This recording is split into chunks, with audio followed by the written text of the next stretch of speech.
Jodie, why do you have two of them?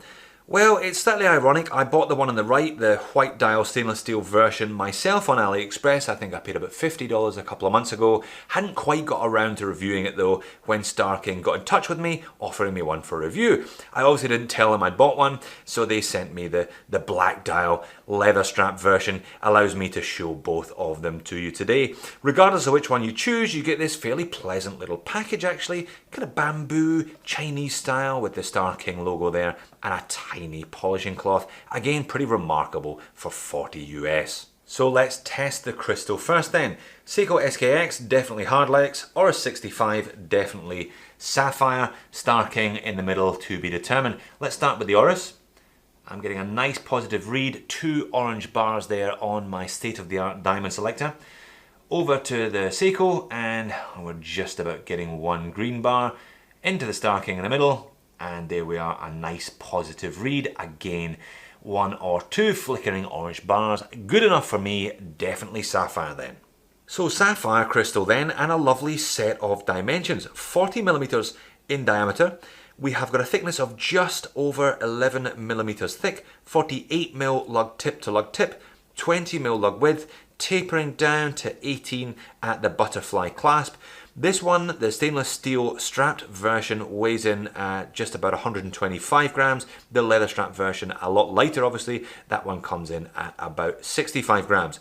So stainless steel case, stainless steel crown, and a very nice crown actually. Deep laser etched there with the Starking wheel logo. Actually looks like a slice of lotus fruit to my eyes anyway. High polished on the sides, pretty simple kind of pie pan case there, but nice curvature to the lugs means this one conforms to the wrist and wears very well indeed. And the bracelet is actually pretty decent. Solid links, as you can see there. Mixture of kind of satinized brushing and polishing. Is there a whiff of Omega Seamaster in there, or is it just me? Butterfly clasp. Again, not the worst that I've encountered. And solid end links. Just remarkable at this price. The leather strap version is the standard cheap and cheerful faux croc genuine leather with a kind of leatherette backing, nice Starking logo, and again Starking on the buckle. Zoomed right in on the dial, and we've got the Starking logo just printed underneath the 12 and automatic above the 6. Little date window there at the 3 o'clock.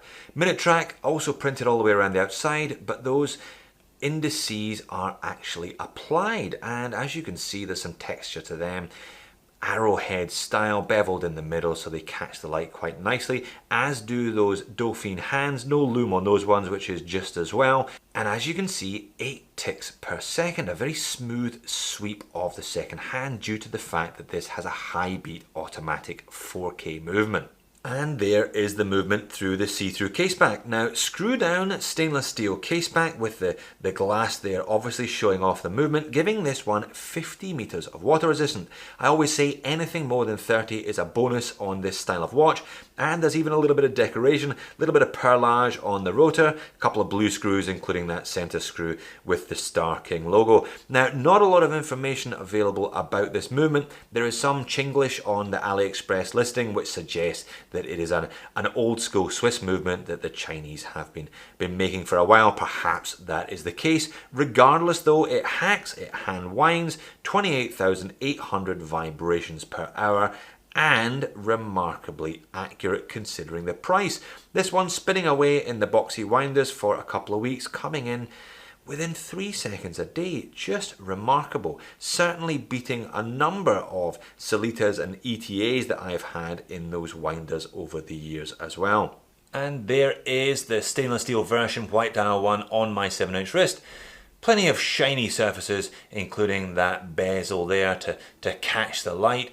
Not AR coated, I don't believe, on the sapphire crystal, but that would be asking a little bit too much, stretching the friendship for around $40. But 40mm sits nicely, carries its weight nicely as well, because the links there are all solid, doesn't feel top heavy at all.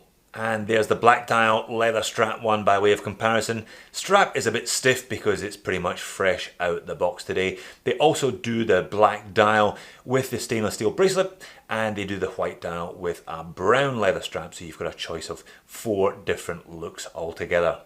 And zoomed out for a little bit of perspective, 40mm really is the sweet spot for this style of kind of dressy casual piece.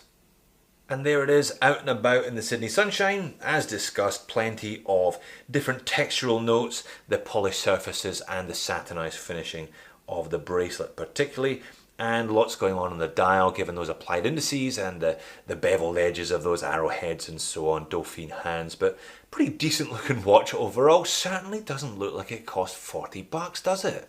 So moans and niggles then, do I actually have any right to complain about a watch that offers so much for so little? Well, the rotor does have a kind of discernible wobble and a little bit of noise on there when you're moving your wrist around, but certainly nothing like a Miyota 8215, so again I can't knock it for that. And I guess with all of these cheap Chinese watches, you're taking a bit of a gamble. I can't tell you whether this one is going to last you 6 months, a year, or 10 years.